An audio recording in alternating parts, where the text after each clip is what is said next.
Boa tarde, minhas irmãs e meus irmãos. Sejam muito bem-vindos à celebração do Dia do Lótus Branco, 8 de maio, em homenagem a Helena Petrovna Blavatsky. A loja Perseverança dá as boas-vindas a todos vocês. E eu vou passar, então, agora a abertura para a presidente da loja, que vai fazer aqui um mantra de abertura. Denise. Por favor, Denise. Aninha! Oi, boa tarde a todos. Então, vamos dar aqui início à nossa sessão comemorativa. Eu vou fazer a abertura e depois nós vamos prosseguir fazendo leituras, né, de textos do Bhagavad Gita, da Luz da Ásia e da Voz do Silêncio, que são os livros que são mais usuais, né, nessa comemoração, nessa lembrança, né, nessa solenidade. Então, vários irmãos aqui de outras lojas estão aqui, né, para a gente, né, dar seguimento a esse trabalho. E, então, vamos começar aqui com a abertura.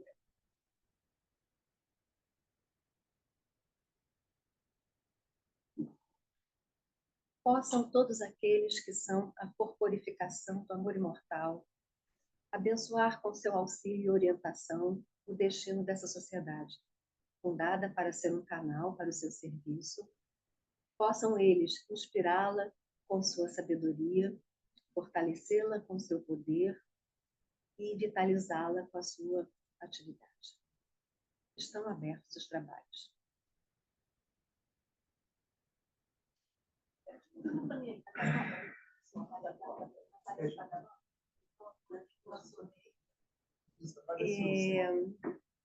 Então, eu queria perguntar aqui aos irmãos quem quer ser, né, o primeiro a ler o texto. Suzana, você quer ser a primeira? Pode ser. Pode ser? Então, seja bem-vinda. Agora, a minha loja também ser de segunda-feira, né?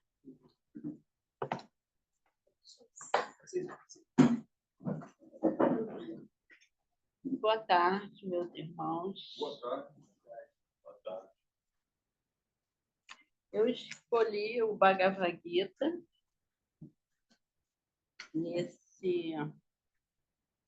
no capítulo 2, né?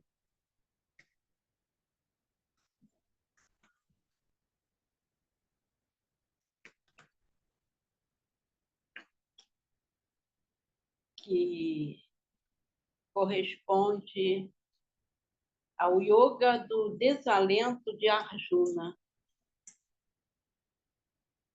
Sankhya Yoga é a verdadeira natureza do espírito.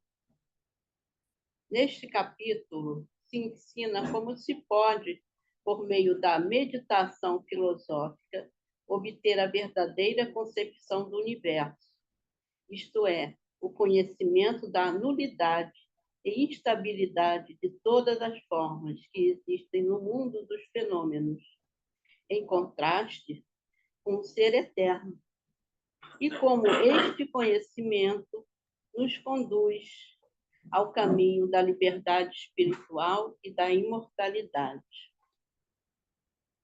Continua Sanyaya a contar. Krishna, cheio de amor, piedade e compaixão, disse a Arjuna, vendo a sua pungente tristeza e as lágrimas nos seus olhos: de onde te vem, ó Arjuna, essa pusilanimidade, esta fraqueza indigna de um homem? Faz-te infeliz, pois te fecha as portas do céu. Não te entregues a ela, sacode de ti essa cisma desprezível. Levanta-te, resoluto e bravo, ó vencedor de inimigos. Respondeu Arjuna: ó meu caríssimo, como posso eu atacar e combater a Brisma e Drona, quando a ambos respeito e estimo. Seria melhor para mim comer o pão seco e sem sabor de mendigo, do que ser um instrumento de morte a estes nobres e respeitáveis homens, que eram meus preceptores e mestres. É verdade que eles são ávidos de meus bens, mas como poderia eu gozar a riqueza e o poder sobre os quais há manchas de sangue dos meus queridos? Não posso dizer se é melhor que nós os vençamos ou que eles nos vençam a nós, mas sei que eu posso desejaria viver nem um minuto mais se visse morrer os meus parentes e amigos, os filhos dos reis Dhritarashtra e o povo de Kuri. Compaixão e ânsia comprimem o meu coração e a minha mente vacila diante do problema que lhe apresenta. Não sei o que devo fazer. Dissipa tu, ó Krishna, estas dúvidas. Dize-me, qual é o meu dever? Eu sou teu discípulo, prostrado perante ti, peço que me deis as instruções de que careço. Tão confuso está o meu entendimento que não posso descobrir nada que acalme a febre da minha mente. O meu interior está em fogo que seca as minhas faculdades. Ainda que eu ganhasse um reino na terra, cujo brilho excedesse a todos os outros reinos, como o sol excede as estrelas, ou conseguisse o poder dos deuses e o domínio sobre os exércitos celestes, minha aflição não diminuiria. Não, eu não quero combater. Continua Sankhya. Depois de ter falado assim ao Senhor da criação, Arjuna caiu em silêncio. Então Krishna, sorrindo ternamente, dirigiu ao desanimado as seguintes palavras. Achando-se ambos no meio do espaço entre os dois exércitos. Palavras do Verbo Divino. Sem necessidade, te entristeces e afliges. Contudo, as tuas palavras têm grãos de verdade. Elas exprimem a sabedoria do mundo exterior, mas não satisfazem a mente interior. São, pois, apenas a expressão de uma parte da verdade. Os sábios não se entristecem nem por causa dos vivos, nem por causa dos mortos. Sabe, ó príncipe de Pandu, que nunca houve tempo em que não existissem eu ou tu, em qualquer destes princípios, ou eu ou tu, ou qualquer destes príncipes da terra. Igualmente, nunca virá tempo em que algum de nós deixe de existir. Assim como a alma vestindo este corpo material, passa pelos estados de infância, mocidade, virilidade e velhice. Assim como no tempo devido, ela passa em um outro corpo, em outras encarnações, viverá outra vez. Os que possuem a sabedoria da doutrina esotérica interior sabem, isto é, não se deixam influenciar pelas mudanças a que está sujeito este mundo exterior. Os sentidos dão-te pelas apropriadas faculdades mentais o sentimento do calor e do frio, do prazer e da dor. Mas estas mudanças vêm e vão, porque pertencem ao temporário, impermanente, inconstante. Suportas com equanimidade, valentia e paciência, ó príncipe. o homem que não se deixa mais atormentar por essas coisas, que se conserva firme e inabalável no meio do prazer e da dor, que possui a verdadeira igualdade de ânimo, esse, creia-me, entrou no caminho que conduz à imortalidade. Muito bom, Gratidão. muito bom. A Rita é sempre um texto muito interessante.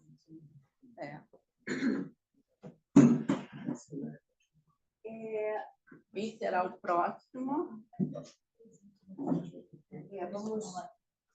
Eu não sei se você quer entrar com a Rita, porque eu também vou. Posso ficar com você? O presidente está longe. Você acha que Hoje, terça-feira, seria a sociedade, seria a agenda. Hoje, quinta-feira. Hoje é quinta, mas a gente está fazendo uma sequência, né? Ah, sim. Entendi. É o tal negócio, dois. Aí. Não seria você, Ricardo. Aí eu estava pensando aqui o seguinte: eu não entendo o que está acontecendo aqui.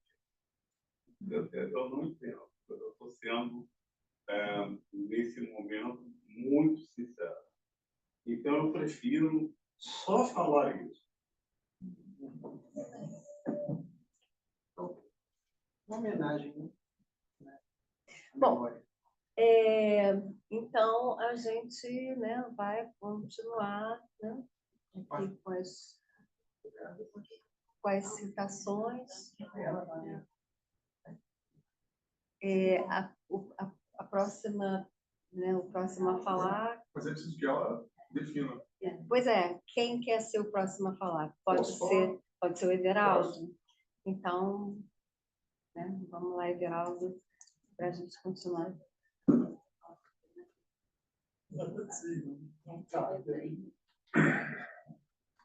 Everaldo está meio apertado. Deixa eu... Ela tá magrinha. Não, mas olha o fio do celular. Olha o fio do celular ali. Dieta mais de 20 anos. Não arrasta a cadeira. Não fazer barulho. Não, é porque o fio do celular está atrás da sua cadeira. Ah, tá. Então tem que fazer aqui um. Olha aí, cuidado. Pronto. Fazer um cercado aqui. Pô, pronto, tá vendo? Bem cercado. Vê se eu faço sua mão direitinho. Pronto, Everaldo, todo seu. A luz da Ásia.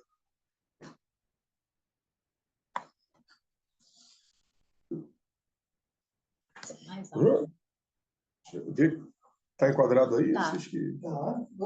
Fácil enquadrar pelo seu tamanho.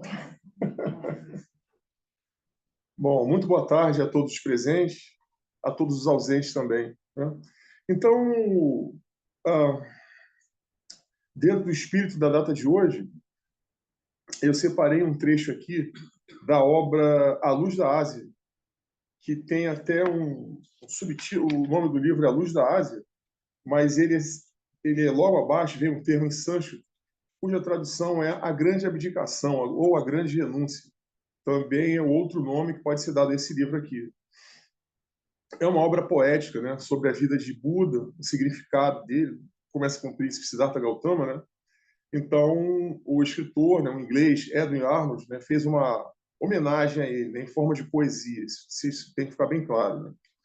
Então, é um livro que trata com grande reverência o personagem, o Siddhartha Gautama, com que ele começa até o momento da iluminação dele. E eu separei aqui, antes de ir ao trecho em si, né, que eu quero compartilhar com todos, esse livro ele começa com a seguinte frase aqui, né? A escritura do Salvador do mundo, o Senhor Buda, que foi, perdão, eu esqueci de botar o óculos aqui para ler. Aqui. A escritura do Salvador do mundo, o Senhor Buda, que foi chamado neste planeta o príncipe Siddhartha, incomparável na terra, no céu e no inferno, e honrado por todos, o mais sábio, o melhor e o mais compassivo, que ensinou o Nirvana e a lei. Então, assim ele começa, né, essa obra poética, né, de grande devoção, né, muito respeito, né? Bem, Só um instantinho. Sim. Ele fez o quê? Não entendi. Repete só o início. Ah, tá. Ele fez. Tá aqui. É o início do livro, tá? Esse aqui tá na primeira, tem um prefácio, aí tem o livro primeiro, ele começa o livro dessa forma. A escritura do Salvador do mundo, o Senhor Buda, que foi chamado neste planeta o príncipe Siddhartha, incomparável na terra, no céu e no inferno, e honrado por todos, o mais sábio, o melhor e o mais compassivo, que ensinou o Nirvana e a lei. O Nirvana e a lei. Dharma, né? Poderia entender como Dharma também, né? Bem, então, dito isso, né, o trecho que eu separei aqui para compartilhar, Você ficou sabendo que amanhã vai ter aula? ele trata, né, E não uma pequena vai? esse livro aqui, né, o terceiro livro, ele fala A do gente tinha despertar do São 2 Príncipe dias Siddhartha, de né? classe, Quando ele se dá né? conta de que tudo que ele levava, Aí não só, como vai ter aula de 7h30 às 9h30. E de 1 às 2h30, para quem ia da tarde. Nossa, 7h02, as mães trabalham. a pessoa não se dá conta que está falando, tem prazo para acabar. Alô, alô, por favor, desligar o microfone. Olha, sabe que o Papa é americano? Tem um comando que muda. Pois é, mas aí vai fechar você também. O orador é Vitor, Você pode fechar o eu não estou louco. Agora sim. Fechou. Era o Sérgio. Mas, o Sérgio, fica mudo também o orador? Não. Não, só o... Bem, então, prosseguindo, o que me chamou a atenção nesse trecho do livro, né, contextualizando, esse é o momento em que ele se despede da esposa dele, Yasodhara, né, e ele sente o grande chamado, né, para a obra que o aguardava logo a seguir. E ele fala da perplexidade dele, né, da desilusão que ele sentiu para com o mundo e todas as suas coisas, né? E mais ainda, para terminar essa contextualização, eu diria que esse trecho aqui, que é atribuído ao próprio Siddhartha, em menor escala, talvez seja sentido por todos nós aqui, né? Cada um de acordo com o seu próprio ponto de consciência agora, no aqui e agora. Talvez cada um de nós aqui presentes e ausentes também sintam essa perplexidade que o próprio Siddhartha sentiu nesse momento. Isso me chamou muita atenção, né? Então, o grau de intensidade desse lamento vai variar de acordo com cada um de nós, a nossa vivência, né? A nossa percepção de mundo e a nossa percepção de nós mesmos, né? Bem, então o trecho é o seguinte, né? Ele se despedindo da esposa Yasodhara quando ele ia partir para o mundo, né? Para a sua missão de pesquisa, né? Do sofrimento, da morte, da doença, da miséria. Então ele fala assim, né? Nas palavras de Edwin Arnold: quero partir, disse ele, chegou a hora. Teus doces lábios, ó amada que dormes, me obrigam a fazer o que deve ser feito para salvar a terra. Porém é preciso que nos separemos. E no silêncio deste céu estrelado, leio meu destino em letras de fogo reluzentes. Logro o fim para o qual me encaminho há tantos dias e noites, porque não quero a coroa que poderia ser minha, a coroa do rei, ele era o príncipe, né? Recuso esses reinos que esperam o relâmpago da minha espada nua. Não rodará meu carro com rodas ensanguentadas, de vitória em vitória, para que a terra conserve do meu nome uma recordação vermelha do sangue derramado. Prefiro percorrer seus caminhos com pés imaculados e pacientes, tendo como leito a poeira das estradas e como morada os desertos. Tendo por companheiras as coisas mais vis e sem outro alimento que o que me derem as almas caridosas. Sem outras vestimentas que os andrajos dos miseráveis, sem outro abrigo que as cavernas obscuras e as árvores das matas. Eis aí o que farei, porque os gritos pungentes da vida e de todos os seres vivos penetram nos meus ouvidos e toda a minha alma. E toda a minha alma está cheia de piedade pela miséria deste mundo, que eu salvarei, se for possível, por uma abdicação absoluta e uma luta encarniçada. Porque qual dos deuses, grandes ou pequenos, possui o poder e a compaixão? Quem os viu? Que fizeram para ajudar seus adoradores? De que serve ao homem rogar, pagar o dízimo do trigo e do azeite, cantar as fórmulas mágicas, imolar vítimas que uivam, edificar os templos magníficos, sustentar os sacerdotes e invocar Vishnu Shiva, Surya, que não salvam ninguém, nem o mais digno dos males inumeráveis, e estas ladainhas de adulação e temor que sobem cada dia, como uma vã fumaça. Algum dos meus irmãos, por este meio, escapou aos sofrimentos da vida, às amargas penas do amor e à perda do objeto amado. A febre ardente que nos faz estremecer, as lentas injúrias da velhice que debilitam o corpo e o espírito, a horrível e sombria morte, e a que depois nos aguarda, até que haja girando novamente a roda de novas existências, e faça nascer novas dores, novas gerações cheias de novos desejos, que terminam nas antigas desilusões. Alguma das minhas ternas irmãs recolheu algum dia o resultado dos seus jejuns e de seus hinos.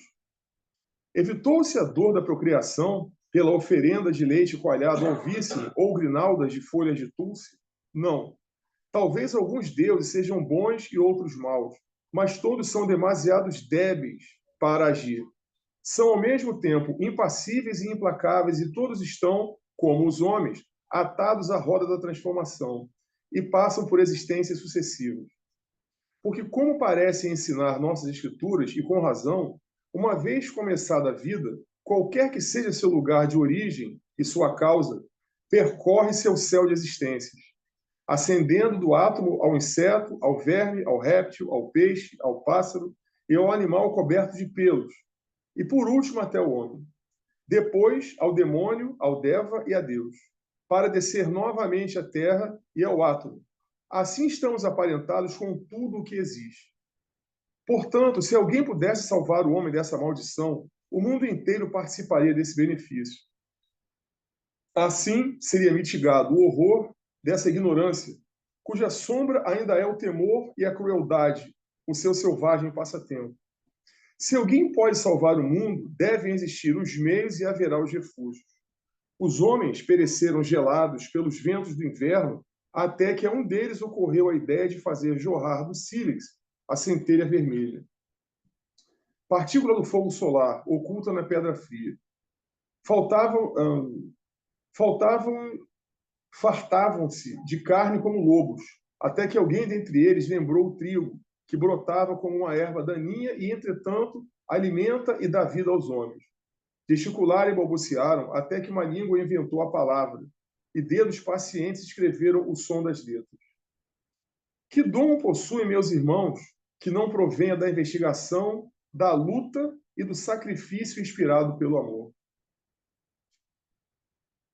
Bem, esse é o trecho que eu queria compartilhar com todos os irmãos presentes e os ausentes também, e que fala da perplexidade, da descoberta, da flor em fogo que brotava do peito dele, né? Que o fez quase que um revolucionário, né? É a visão do revolucionário, de alguém que não se conforma com as leis vigentes e que, de alguma forma, fareja uma vida superior, algo diferente, superior ao que é vivido dentro de todas as amarras sociais, né? Então, e vê, né, que ele fala dos deuses que são incapazes de mudar a vida do homem, né? Ou seja, ele traz para si toda a responsabilidade do próprio crescimento, né? Então, a fé é depositada em si mesmo, né? Como ele fala aqui, da luta, da pesquisa, guiada pelo amor, né? Bem, então é isso, né? Essa pequena obra aqui, A Luz da Ásia. Eu queria colocar uma coisa. Sim, por favor. Eu acho que a gente tem uma excelente professora, que é a Monja Coen. Sim. Eu assisti ela um tempo atrás. Na mais perfeita. Sim. Na mais perfeita. Eu não consigo ver. De colocar, de dar um sentido de presença nisso tudo, que ela dizia assim: caramba, como eu admiro o Bispo Macedo. Caramba, aqueles tempos maravilhosos. Eles são excelentes administradores. Meu tempo é pequenininho. Eu sou muito má administrador. Tem que haver rodízio. Eles não conseguem um negócio suntuoso. Aí ela dá uma chegada assim, e diz assim: a história do Buda. Que coisa linda! Ele foi para a floresta, passou fome. Não é bonito? Depois se iluminou, não é? É isso.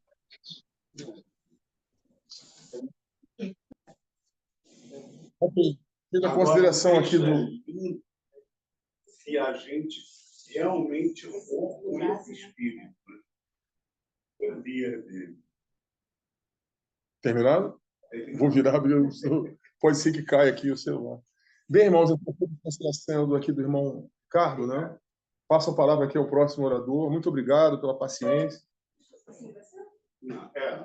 Deixa eu botar aqui embaixo. É a Denise, né? É meu não, mas daqui. É daqui, né?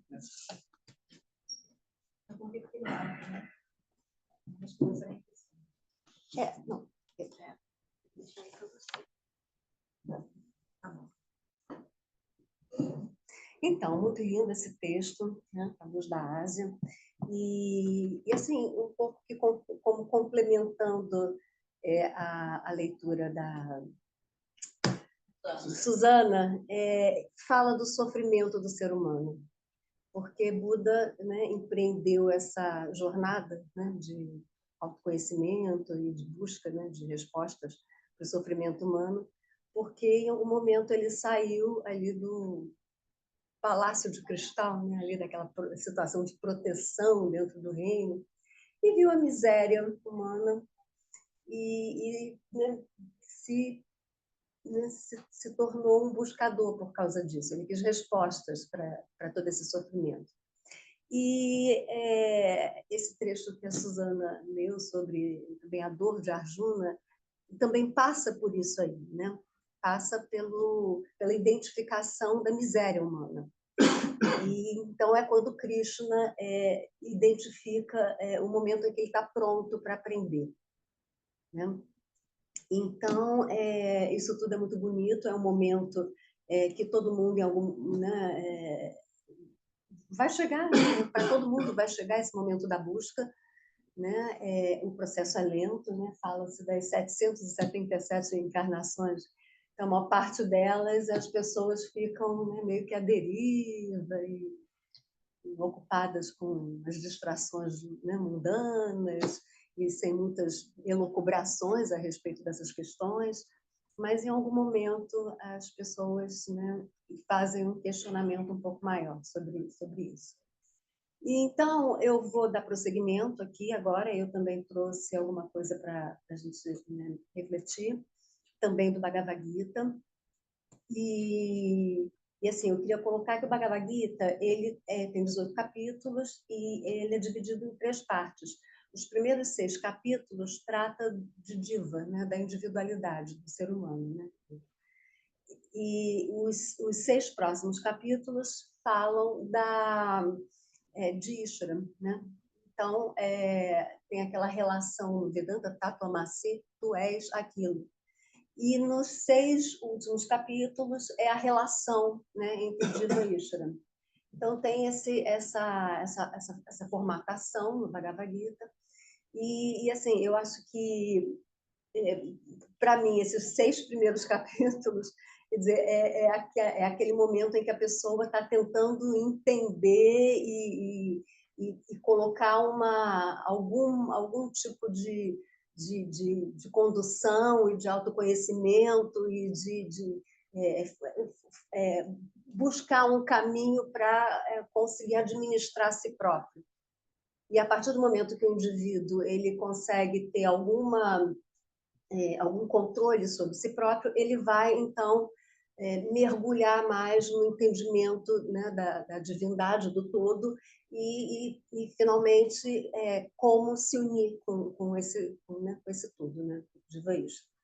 É o Tatvamasi, ter o pleno entendimento do que é isso. Então, os 6 primeiros capítulos, né, tratando sobre o autoconhecimento, finaliza no 6º capítulo falando da meditação. E a meditação é um tema muito importante que eu acho que tem muitas dúvidas com relação a isso, até porque a meditação é de cada um, dependendo do momento de cada um, da capacidade de cada um, né? do entendimento de cada um. Mas nesse livro aqui que eu vou ler, que não é o da Nubeza, é o da Glória Lira, tem aqui um texto falando mais especificamente do que é a meditação e como que a gente deve, né, proceder, né, na meditação, que eu acho interessante. Então, eu vou ler esse resumo que tem aqui no início do 6º capítulo do livro, e ela, eu acho que ela desdobra de uma maneira bem interessante. Então, para a aquisição do conhecimento, é necessário escutar o ensinamento que elimina a ignorância, refletir para eliminar dúvidas e contemplar para eliminar erros, como a identificação com o corpo e suas qualidades, com a mente ou o intelecto, e outras identificações firmadas pelo hábito. A contemplação, que é a meditação na natureza do sujeito, não é considerada ação, pois não produz nada novo. É o meio através do qual o conhecimento se torna firme e claro, livre de obstáculos. 2 são os obstáculos para o conhecimento: as reações da mente, devido aos gostos e aversões, resolvidos através de Karma Yoga. Karma Yoga é a atitude correta na ação. Tem um capítulo sobre isso na Gita. E a agitação da mente, resolvida através da meditação. Temos, então, a meditação como sadhana para disciplinar a mente e como contemplação para firmar o conhecimento. Uma vida de renúncia é mais contemplativa do que ativa. Quando a mente se torna contemplativa, não há mais desejo para a ação e a pessoa está preparada para o questionamento da natureza do eu. Essa mente é fundamental para a libertação. A meditação não é uma escolha, porque não é uma ação, como andar ou falar. A pessoa que não tem uma mente meditativa não pode decidir meditar. Ao mesmo tempo, uma pessoa meditativa naturalmente meditará. Se a mente não está preparada para a meditação, Karma Yoga é necessário. Através de Karma Yoga, a mente extrovertida tornar-se-á contemplativa. Depois, uma vida mais calma e desapegada do mundo será natural. O yukta, que é o liberado, né? É a pessoa cuja mente disciplinada pelo questionamento e pela contemplação, livre da sede pelos objetos do desejo, permanece no eu. No final do capítulo, Arjuna reclama de sua mente que é inconstante, perturbadora, poderosa e obstinada. Ele a considera muito difícil de ser controlada. Shri Krishna concorda que esta seja a natureza da mente e apresenta um método para controlá-la: abhyasa, a repetição, e vairagya, o desapego. A mente tem sua própria razão, sua lógica.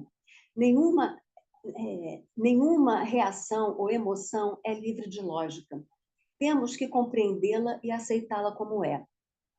A repetição ou prática é ver de novo e de novo a mente como um instrumento e diferente do eu. O pensamento sou eu, mas eu sou muito mais do que o pensamento. Ver a mente com uma certa distância permite o reconhecimento da natureza do eu, que é consciência livre de pensamento.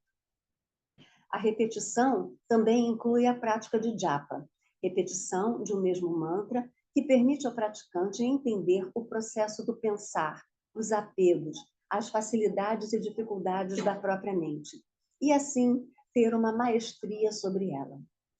O segundo método, desapego, tem início com a percepção objetiva da mente.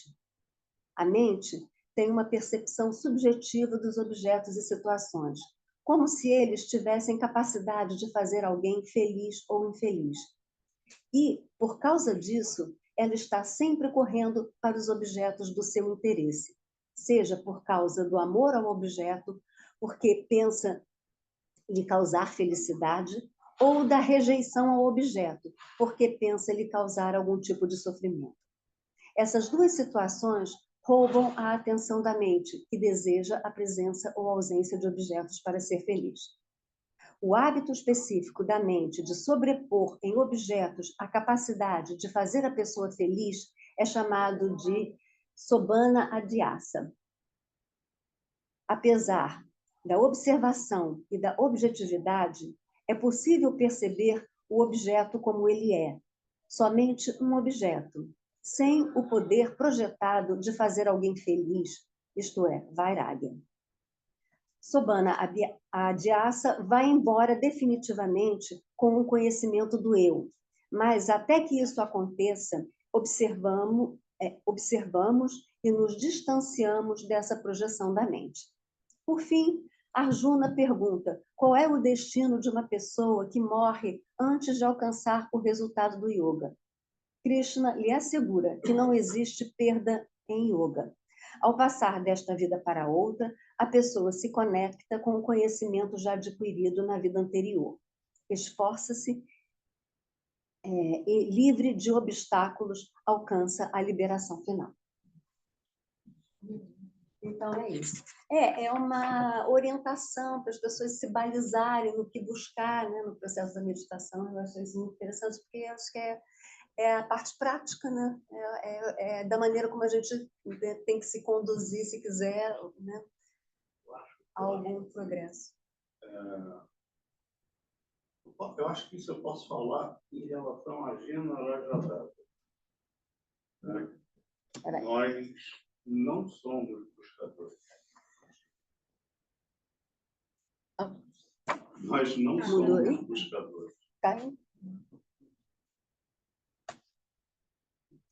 Buscadores em que sentido? No sentido de que está faltando alguma coisa, no sentido de que eu tenho que continuar correndo atrás de uma cenoura tão coisinha para a vida girar. No momento em que eu não tenho mais a cenoura da verdade, o amor, essas coisas todas que nos fazem condicionados a ficar buscando.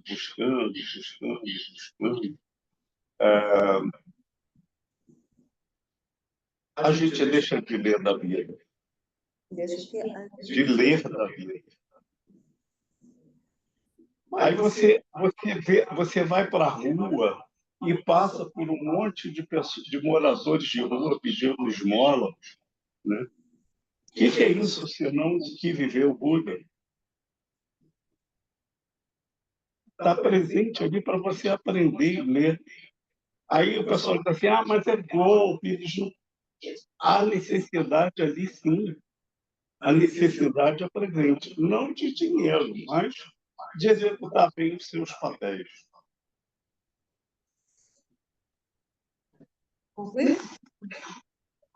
Alguém quer fazer algum comentário?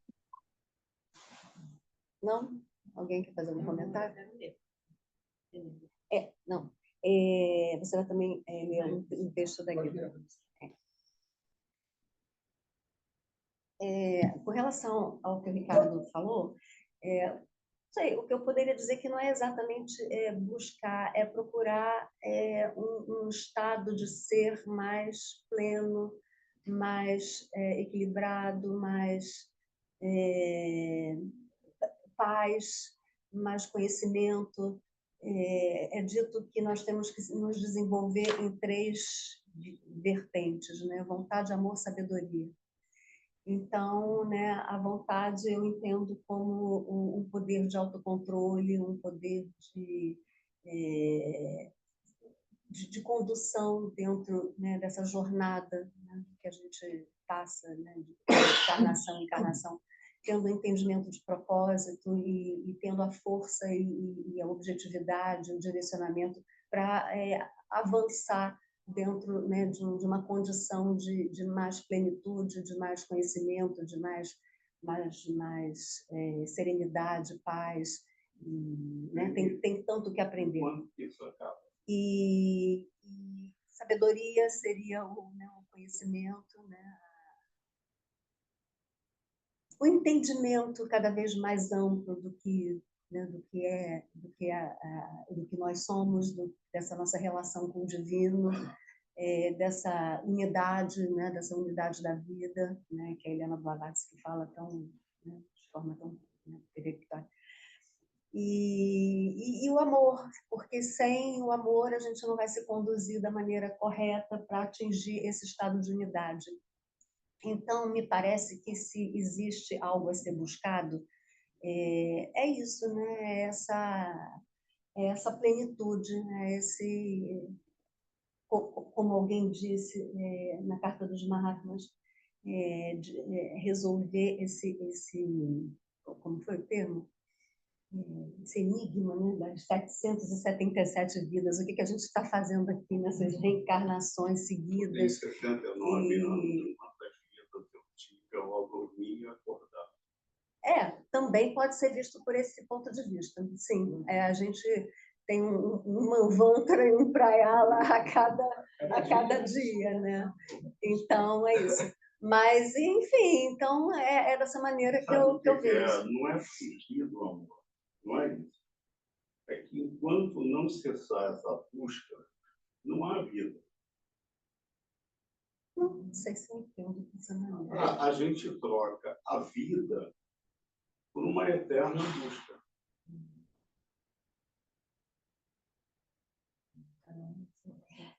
Assim, de repente, Ricardo, você... Nós já estamos mergulhados na luz, né? Você tem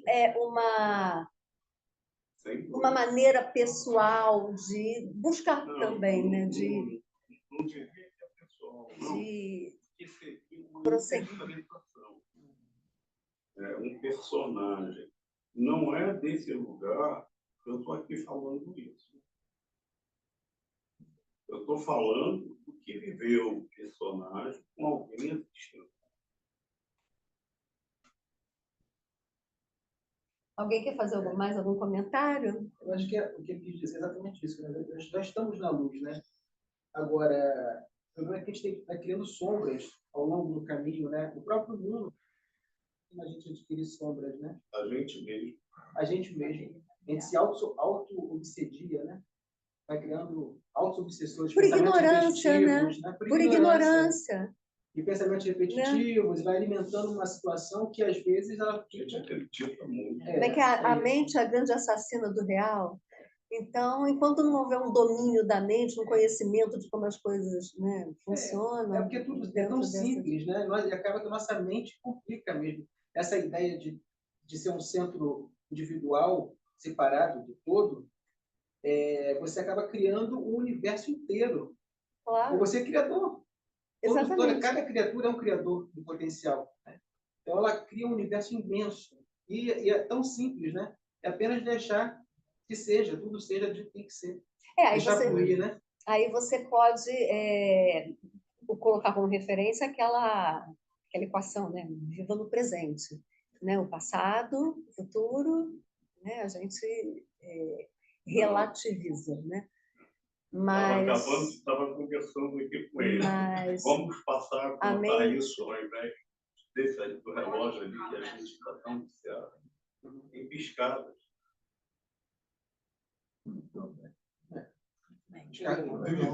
Uma ideia que me veio enquanto ele falava, o Ricardo falava aqui também, é essa palavra busca. Né?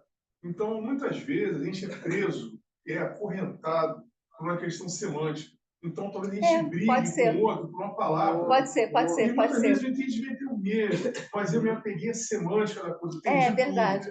Então, quando ele fala aqui de ler da vida, né? Porque quando você busca, você deixa de ler da vida. Bacana a consideração dele. Mas talvez esse ler da vida que ele se refere seja uma forma de busca também.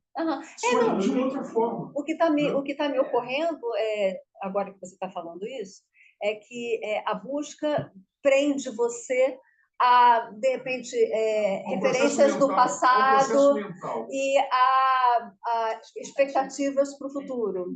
E que isso é uma coisa que pode prejudicar o seu viver, o seu modo de viver, o seu modo adequado de viver. Você pode se adequar, né? Você vai sair de uma prisão para entrar em outra. Sim, sim, sim, Aí sim. ela já é uma- A questão, Eu entendo, eu entendo, eu finalizando, entendo. né, ó, a ideia que você trouxe, é que talvez a palavra busca, por talvez já estar muito batida, ela implique num processo mental. Você não sai de um processo mental. Não, eu entendi, E o eu crescimento entendi está você. além da questão mental. Entendi. Eu Mas acho que tem muito a ver com o que Entendi. você falou aí da vida. Eu acho que vai ficar um tema prolixo, hein? Prolixo, hein? Eu acho que é simples assim. Não, É é A simples. não. busca se dá por uma falta.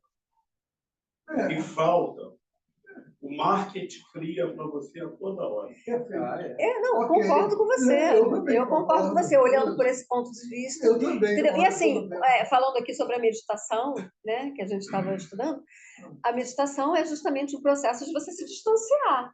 Porque os processos mentais fazem São isso. Eles te Tem reportam tipo de para meditação, esse referências, né, de evidente. inúmeras coisas, porque todo mundo tem suas memórias, tem suas vivências, tem sua história, seus condicionamentos que vêm de outras vidas, e depois você vai desdobrar isso para expectativas futuras. E esse é o gancho do Yoga Sutra. Entendendo Você- que meditação não vai Gancho ser do uma Yoga Sutra, técnica. Entendendo que meditação não vai ser uma técnica, eu vou tirar um intervalo do dia para saber. Não, você pode ser meditativo o dia inteiro, o tempo todo. Nessa tranquilidade, nesse distanciamento, o tempo em que eu estiver me relacionando. A postura meditativa, ela pode ser o tempo todo, pode existir o tempo todo. Aí existem vários segmentos relativos ao entendimento da meditação. Um dos entendimentos é isso que o Ricardo está falando. Então, Sim. é um campo muito Sim. Não tem essa simplicidade, não. Embora eu esteja entendendo o que ele está falando. Entendi, Dentro mas dos Yoga Sutras, né, como a questão da meditação, né, ela passa primeiro pela concentração, depois pela contemplação, até chegar à liberação, né? Sim, mas é um método, mas eu acho que quando a nossa mente está presa ao método, essa concentração dela é necessária. Sim. Né? E aí, a partir do momento que você vive em contemplação, talvez aquela pessoa que viva de maneira simples, apenas está, ela já está vivendo plenamente próximo do samadhi. Né? Um estágio anterior a esse estágio. Isso, eu acredito que sim. Que é um trabalho de preparação, de meditação. Ele tem transpiração também, tem transpiração. Legal. sim, Outra forma também de vida que nós estamos falando aqui, que hoje eu me apego muito a isso, né? Eu tenho isso muito presente. Só se aprende a caminhar caminhando. Se eu não ando, eu não posso querer correr. Eu vou entrar com os passos. Então, esse estágio ideal, seja de meditação, ele só vai ser adquirido na própria caminhada. Então, eu não posso querer me cobrar, talvez, o estágio ideal de qualquer atividade, entendeu? Eu vou tropeçar, vou cair, vou me iludir, eu vou me iludir, até que eu descubra o modo ideal. Né? Então, quando a gente fala numa mente meditativa, é uma mente que já está mais equilibrada, já está mais pacificada, já está mais... Então, ou mais condicionada. Isso vai se refletir numa atitude meditativa na sua vida diária. Entendeu? Então, como você disse, né? Você não pode aprender a caminhar sem caminhar. Então, você vai, aos poucos, conquistando. É por isso que a meditação é alguma coisa que a gente tem que olhar com cuidado, porque a capacidade meditativa de cada pessoa é completamente diferente. Entendeu? Então, Vou te definir meditação como estado de presença. Exato, exatamente. Mas isso é dito na Gita, isso é dito na Gita também. A mente meditativa, ela medita o tempo todo, porque ela está presente o tempo todo. Isso é dito nesse capítulo 6 da Gita, que fala mais detalhadamente. Mas olha, eu acho, voltando à leitura, se a gente aprende a ler, mas aprender a ler assim, eu li esse texto, o que tem aí nesse mundo, as pessoas dividem muito, né? Então, fora, dentro. É natural. Aí você... Tá bom, é natural, mas cada um tem uma visão. A gente vive... Cada um tem uma estrutura cultural para observar didaticamente. É isso. Aí você olha para esse mundo, leva esse a essas coisas todas. Se você vai fazendo esses links, você vai chegar na interdependência de tudo. Sim, sim. E aí você não vai passar por um aspecto cultural, você vai viver se você realmente fizer isso. É aquela coisa, né? Quando você está diante de um espetáculo da natureza, qual é a preocupação? Tirar foto, registrar aquilo? Ou você viver, estar ali totalmente presente naquele espetáculo da natureza? Cada um vai reagir diante do espetáculo da natureza de uma maneira. É isso aí. É. É isso aí. Então, É isso aí. bom, gente, a gente está aqui. Vamos continuar. Agora não devemos nem mais filmar a nossa reunião. Temos que viver plenamente. Desliga o celular. Isso faz parte, enfim. Isso faz parte. Mas, enfim, foi uma discussão, eu acho que foi legal, entendeu? Essa é a coisa boa da sociedade teosófica, porque é uma mistura de... Isso é a sociedade teosófica que eu tenho. É uma mistura, exatamente. Cada um tem de um jeito. Ainda bem que é assim. Ainda bem que é assim. Tem um padrão do Ricardo. Bom, gente, vamos prosseguir para o horário aqui. Então, eu acho que a Ana vai continuar na Gita, né? Ela também trouxe aqui alguma coisa para falar da Gita. Legal, ficou bom. E agora vem a Ana. Então, vou prosseguir. A gente fica Obrigada, Denise. Bem, hoje, né, é esse momento em que nós atendemos a solicitação da Helena Blavatsky, né, e que deixou uma mensagem que ela gostaria que os teósofos, né, fizessem leituras do livro Bhagavad Gita, A Voz do Silêncio também, A Luz da Ásia, numa homenagem singela à data em que ela desencarnou, né, no momento em que ela saiu desse mundo físico, né, naquela ocasião. Então, seguindo essa orientação, eu também vou dar a continuidade com o Bhagavad Gita, conforme a Denise estava seguindo também, né? E eu vou fazer aqui a leitura, né, de uma passagem do 12º discurso, ou 12º capítulo também, algumas versões está escrito discurso, outras capítulo. E aí é sobre o yoga da devoção, onde o Krishna diz, né, que esse é o yoga, é o melhor yoga que tem, o yoga da devoção. Ele vai falar isso também nesse yoga, né? Mas a gente consegue entender também que todos os yogas eles são importantes para que haja um entendimento completo do que seja o yoga, né? E o próprio Krishna também entende assim. Mas aqui ele diz que esse é o melhor dos yogas, né? Do yoga. O yoga da devoção. Arjuna diz: entre os devotos que sempre harmonizados te adoraram, e os que também adoram o indestrutível, o imanifestado, quem destes é o mais erudito em yoga? O Senhor bem-aventurado disse: aqueles com mente fixa em mim, sempre harmonizados, me adoram dotados de fé suprema. Em minha opinião, são os melhores em yoga. Aqueles que adoram o indestrutível, o inefável, o imanifestado, o onipresente e inconcebível, o invariável, imutável, eterno, restringindo e subjugando os sentidos, considerando tudo com equanimidade, regozijando-se com o bem-estar de todos, esses também vêm a mim. A dificuldade desses cujas mentes estão fixas no imanifestado é maior, pois a senda do imanifestado para os encarnados é difícil de alcançar. Aqueles que, em verdade, renunciando a todas as ações em mim e concentrados em mim, me adoram e meditam em mim com o yoga de todo o coração, a esses elevo rapidamente do oceano da morte e da existência. Ó Parta, estando suas mentes fixas em mim. Põe tua mente em mim e que tua razão ingresse em mim. Então, sem dúvida, habitarás em mim no futuro.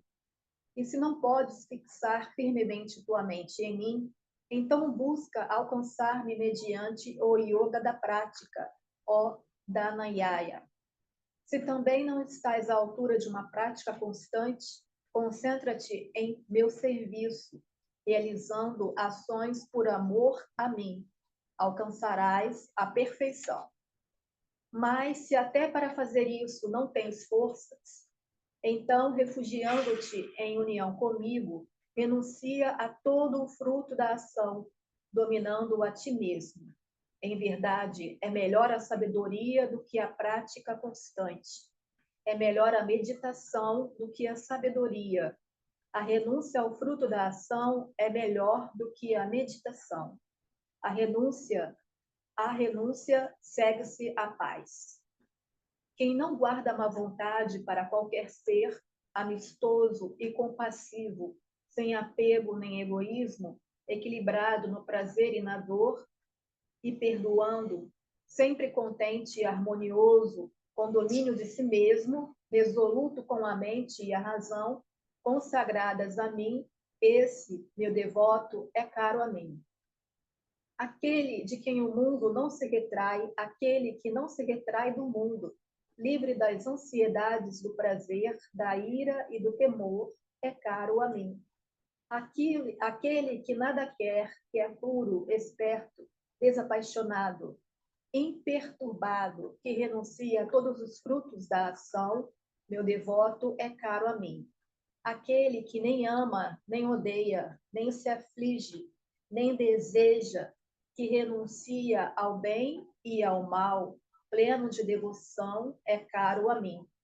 Igual para com inimigo e amigo, e também na fama e na ignomínia, igual no frio e no calor, nos prazeres e nas dores, destituído de apego.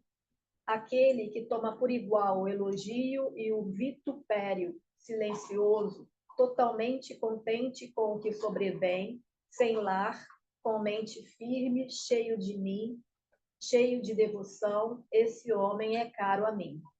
Os devotos que em verdade participam desta sabedoria doadora de vida, como aqui se ensina, dotados de fé, sendo eu seu objetivo supremo, por excelência, caros a mim. Então, aqui dessa forma foi o Yoga da Devoção, né, que é uma passagem do Bhagavad Gita, e eu trago aqui também como uma forma de homenagem, né, nesse dia do Lótus Branco, homenagem a Helena Petrovna Blavatsky. A Gita é muito devocional, né? Sim. Ela tem esse caráter em comparação com o Yoga Sutra, do Patanjali, que é mais metodológico, embora tenha também um conteúdo devocional muito forte. A Gita é muito devocional. Então, a gente começa a compreender que todos os caminhos, eles são possíveis, né? Então, Você é cara. Sim, exatamente. É isso mesmo. Bom, então, agora passo para a Denise novamente. Agora eu acho que era o momento de ver se algum, né, outro irmão quer falar.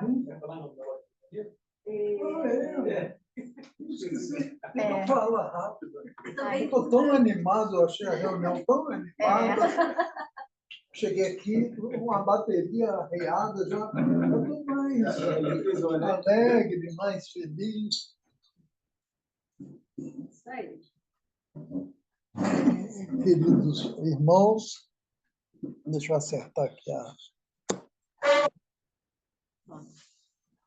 dia 8, né? Estamos comemorando a transição de Madame Blavatsky para os planos superiores, e ela nos deixou um legado muito interessante, né? Sugerindo a leitura do Bhagavad Gita, da Luz da Ásia, né? E mais a Voz do Silêncio.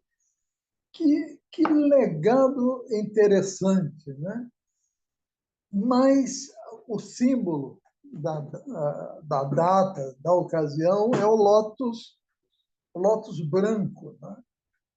Então, é uma ocasião, uma solenidade que aponta para alguns aspectos, dentre eles a pureza, a espiritualidade, ou seja, ela nos apresenta um símbolo exatamente no dia que ela fez a passagem para os planos superiores. Vejam bem, o lótus branco, símbolo da pureza, da espiritualidade, da evolução, enfim, nós estamos lidando com mensagens assim interessantíssimas e o legado da fundadora principal da Sociedade Teosófica, da Madame Blavatsky. Que delicadeza, que carinho! E essa passagem, hoje nós comemoramos 134 anos da passagem de Madame Blavatsky para os planos superiores. E reproduzindo, reunidos aqui por vontade dela. Vejam a importância de uma decisão, a importância de uma vontade elevada, de uma vontade plena de ideais fantásticos, ideais positivos, ideais fraternos, ideais dos estudos, com relação aos estudos que nós desenvolvemos diariamente na sociedade teosófica. Então, e nós, os antigos, né, durante muitos anos, né, os ideais da fraternidade, os ideais do conhecimento, os ideais da sabedoria, que significa conhecimentos aplicados ao dia a dia, aplicados com sabedoria, naturalmente. Conhecimento aplicado para destruição, na fabricação de bombas, para delinear inimigos, né? E ela usa uma expressão, com frequência, da heresia da separatividade. Em dado momento, sobre a inspiração do lótus branco, quem sabe, né? Nossos corações vibrem em harmonia, vibrem em pureza, vibrem em espiritualidade verdadeira, elevada, fraterna, carinhosa e amorosa. Então, o dia de hoje é um desafio em que um movimento temido, né, pela maioria de nós, a morte, Blavatsky, de forma genial, de forma antecipada, permitiu, inclusive, que nós estejamos reunidos na data de hoje. Então, queridos, reverter, aproveitar o símbolo do lótus branco no sentido de buscarmos um significado, buscar redescobrirmos a nossa missão, que é um legado dos mestres de sabedoria, é um legado desses registros, né, históricos, e, no caso do dia de hoje, um registro que ocorreu há 134 anos atrás, com a transição, com a morte de nossa fundadora, de uma de nossas fundadoras, a Madame Helena Petrovna Blavatsky. É isso aí, queridos. Compartilhei, eu refleti. Estou aqui representando a loja Rio de Janeiro.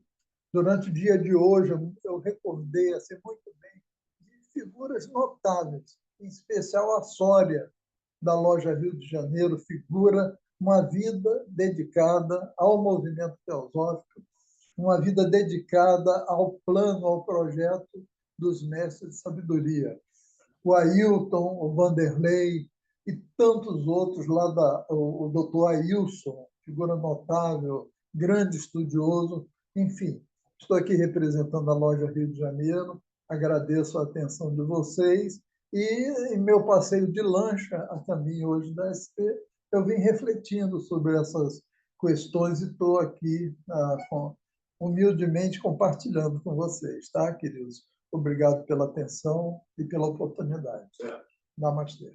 Podemos explorar um pouquinho esse aspecto da pureza, o lótus branco.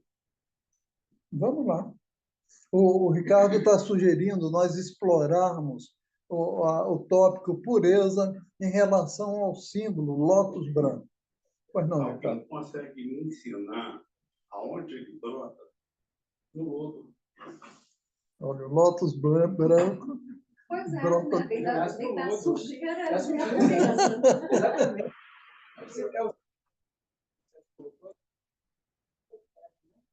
Então, assim, ali mostra que Então, a gente se atém à beleza, que é a busca de uma coisa que a gente não relaciona. na verdade, o lótus branco seria o símbolo do ser humano também, né? O ser humano, ele por mais que ele nasça no lodo, sim, mas a semente, ela nasce no lodo. Nós somos a semente, né? De qualquer maneira, a semente, o fruto é a semente também. Então, nós vemos do lodo, a ideia do ser humano, ele nasce simples e ignorante, dizem até os nossos irmãos kardecistas, né? O ser humano, o início dele é simples e ignorante. Então, nós viemos do lodo.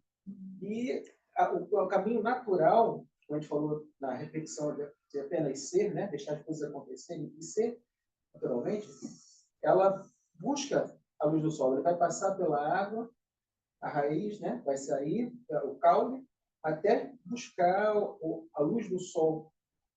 Então, No entanto, somos existentes uns com os outros. assim, Somos amantes da perfeição. Mas, o Carlos, até eliminando pelas palavras do Ricardo agora, uma questão interessante também desse lótus como símbolo da existência do plano do homem, né? Do reino do homem. É que você veja só, né? Que essa água turva, né?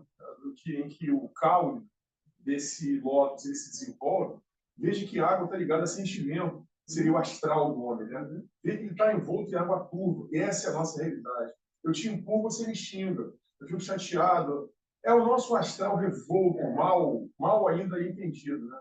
Mas veja que esse astral revolto em água turva, ele se desenvolve num plano acima, no mental, já iluminado pelo sol, pela luz, né? Então, é através dessa luz que está acima desse astral revolto que está a nossa redenção.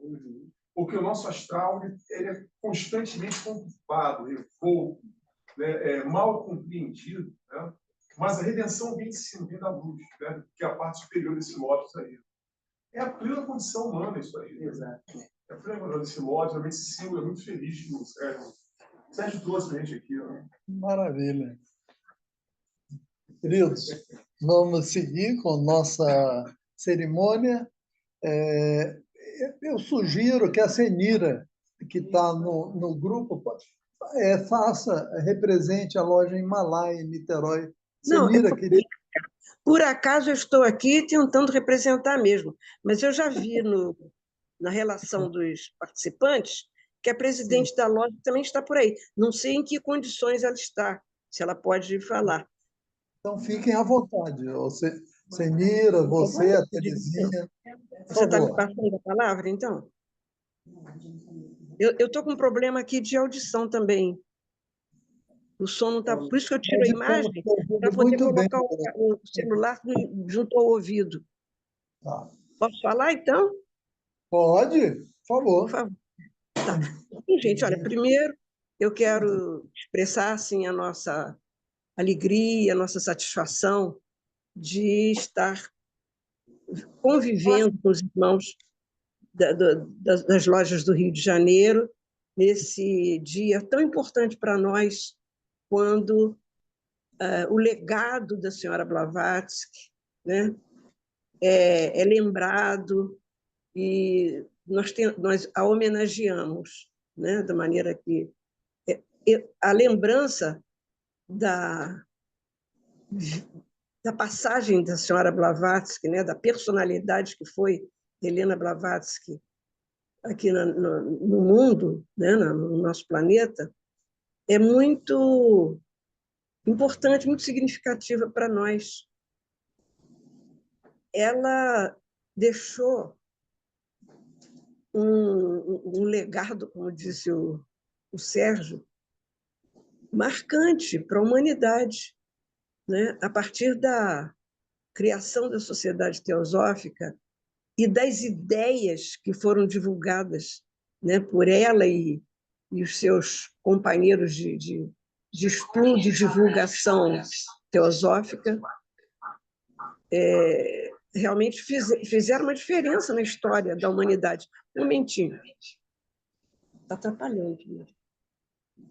É que a Miriam ligou o celular dela ali para ver se o som dela está melhor que o meu. Mas é importante assim, que a gente lembre numa oportunidade como hoje é que a senhora Blavatsky simboliza para nós um presente que a hierarquia, né, que os grandes seres... Não, você quer que eu fale no seu? A Miriam está me oferecendo aqui o celular dela. Não precisa não, obrigada. Eu vou continuar aqui. O seguinte, a gente percebe, né, é informado até por pensadores a respeito do assunto, né, que, inclusive estudantes da história da humanidade, inclusive história contemporânea, e estudantes, inclusive, do futuro da humanidade, quer dizer, para onde está caminhando, né, a evolução social, percebe-se que uma mudança de pensamento, de mentalidade, de maneira de ver o mundo, essa revolução social, cultural, ela teve uma ajuda muito grande, ela tem uma influência muito grande do que a senhora Blavatsky trouxe para a humanidade. Né? Por isso vem tem sido repetida essa afirmação de que ela foi a mãe da nova era. Aliás, ontem eu encontrei um autor que dizia que ela era a bisavó da nova era, que dizia a precursora, com as ideias que ela trouxe para o mundo, a divulgação inclusive de religiões orientais, trazendo para o mundo ocidental, e também valorizando a religiosidade de povos antigos, né? E mostrando o respeito que os homens devem a essas religiões, a essas culturas mais antigas. E eu acho que ocorre-nos, né, nesse momento, um sentimento de gratidão muito grande a ela, que se prestou, quer dizer, que dedicou a vida, praticamente a vida dela foi uma vida de doação. Ela se colocou como instrumento, né, da hierarquia para trazer ao mundo informações, estímulos a posturas, a atitudes especiais que, de certa forma, estão ainda, né, apesar de ter fazendo mais de 100 anos, mas estão fazendo ainda diferença nas mudanças da cultura humana atual. Então, eu queria dizer isso, que a Loja Malai se sente muito honrada de estar participando com vocês desta homenagem à senhora Blavatsky e lembrando o que de bom ela deixou para nós. Era isso. E um abraço fraternal a todos. Obrigada, Senira. É muito importante essa sua lembrança. A Helena Blavatsky, ela oportunizou que se levantasse uma pontinha do véu, né? Uma pontinha do véu para que a humanidade órfã conseguisse se orientar um pouco melhor, né? Uma oportunidade ímpar que os mestres nos deram, e a Helena Blavatsky, ela foi um instrumento, ela foi, né, aquela personalidade maravilhosa que oportunizou isso. Como diziam os mestres, apesar, né, dos defeitos e dos problemas, foi o melhor instrumento que eles conseguiram encontrar. Então, a humanidade deve isso a ela. E eu queria saber se outra pessoa, aí, alguém mais quer falar. Alguém mais quer dizer algumas palavras? Mas tem alguém que quer falar aí? Hã? Alguém É quer isso que eu falar? estou perguntando. Estou perguntando. Dos ausentes, das pessoas online. Acho que não. Né? Acho que ninguém mais quer falar. Aqui dos presentes, alguém quer? O Carlos, eu acho que quer falar aqui um pouco mais. Então, eu vou... Me tocou o coração. Só um segundo.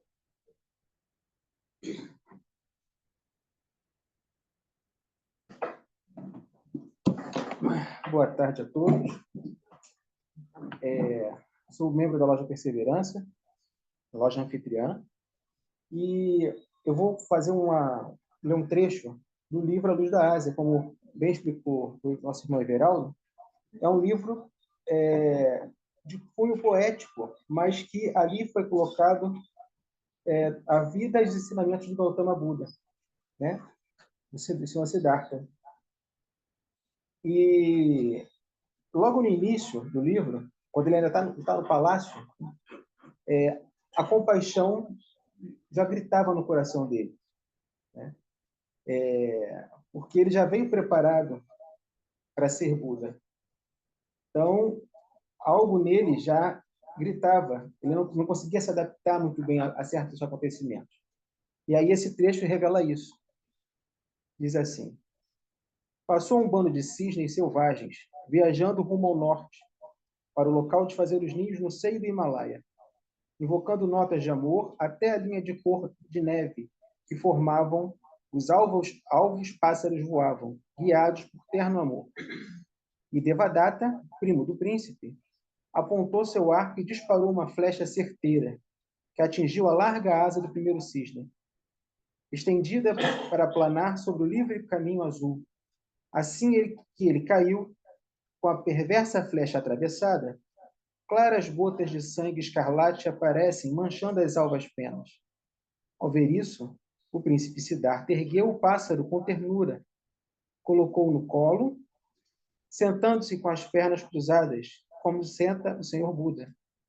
E com um toque, confortando o medo do selvagem animal, recompôs as penas desarrumadas, aquietou seu coração acelerado, acariciou-o até acalmá-lo com mãos gentis, tão suaves quanto as folhas da bananeira recém-abertas.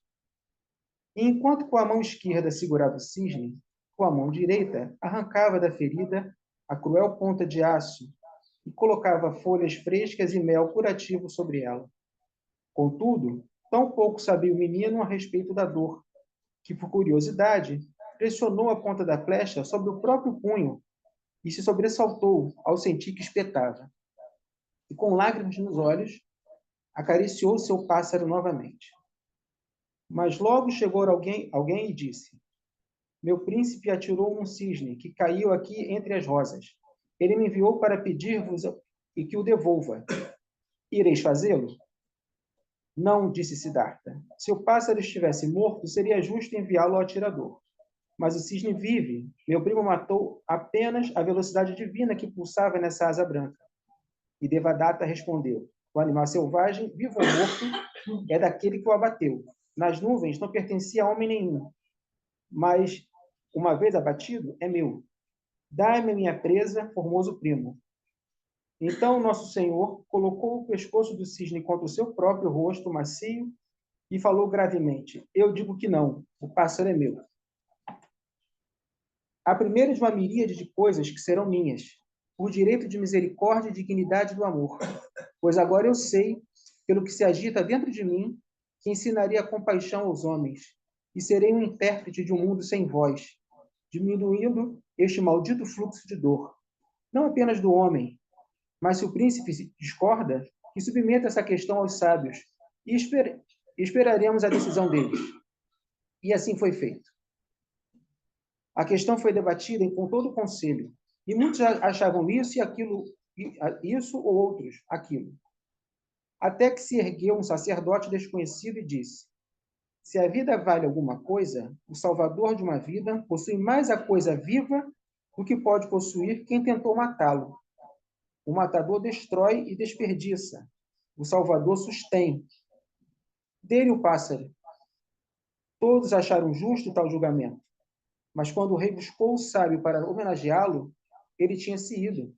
E alguém viu uma naja deslizando para fora do recinto. Os deuses muitas vezes vêm sob essa forma. E assim como nosso Senhor Buda começou a sua obra de misericórdia. Então, aqui foi o primeiro passo onde ele sentiu a compaixão. Exato. Coincidência. E depois, nesse caminho, nessa caminhada, foi um chamado Nossa Verdade.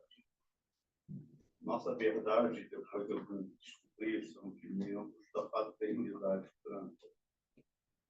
E eles, sei lá o que é, e eles definem o que é ser humano, o que se quer dizer quando diz assim, tenha compaixão, ele está pedindo que você seja humano. Exatamente. Exatamente. E a beleza de ser um cisne, que me chamou mais atenção, né, é que geralmente o cisne é um símbolo de alta espiritualidade, né? Até que o Paramahansa, que é o cisne supremo, né? O Yogananda Paramahansa, né? Que geralmente é tido como um título de professores espirituais iluminados, né? Paramahansa. E o cisne, exatamente porque o cisne ele consegue viver tanto na água quanto na terra, da mesma forma. Ele se sente tão bem, tanto na água quanto na terra. E da mesma forma como um sábio realizado, ele vive tanto na matéria quanto no espírito. Ele está tanto em êxtase espiritual quanto atento na matéria o tempo inteiro. É uma coisa só. Então é por isso que é o símbolo. É isso, né? Então, Paramahansa, essa ideia do cisne que ele salvou, né? Talvez tenha sido um indicativo, né? De que ele realizaria essa união com essa realidade última que ele alcançou. É isso, meus irmãos. Muito obrigado. Estou colocando à disposição da presidente da loja. Vamos já fazer encerramento.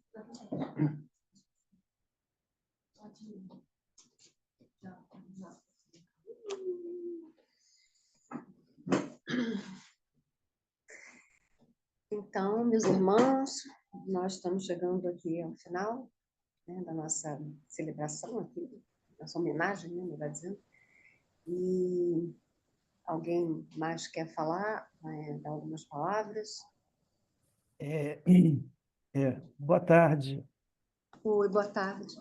Meu nome é Carlos Magno, eu sou um simpatizante da teosofia. E, por um tempo, eu estudei aí muito com Emmanuel, com Carlos Emmanuel. Está me ouvindo? Sim, Carlos Emmanuel está aqui, estamos ouvindo. Isso. Eu estudei com Carlos Emmanuel e com a Ana Moura. E estou muito feliz. Ana Cristina Moura, né? E estou muito feliz com o retorno dela. Ela esteve afastada e sinceramente, estou muito feliz com o retorno dela. Gostei muito da participação dela. Um grande abraço fraterno para você, Ana, tá? Que bom ter você de volta aí nessa convivência. Muito obrigado aí pela oportunidade de participar aí do encontro de vocês. É sempre, para mim, muito prazeroso. Boa tarde para todos. Obrigado, tá? Obrigada, Carlos. Nós também estamos muito felizes com a Ana aqui de novo com a gente. E muito bom. Vamos fazer agora, então, um encerramento, né? Vamos nos concentrar.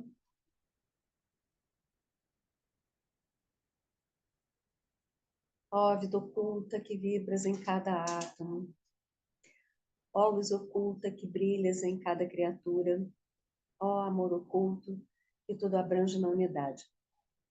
Saiba que todo aquele que se sente uno contigo, ele é por isso mesmo uno com todos os outros.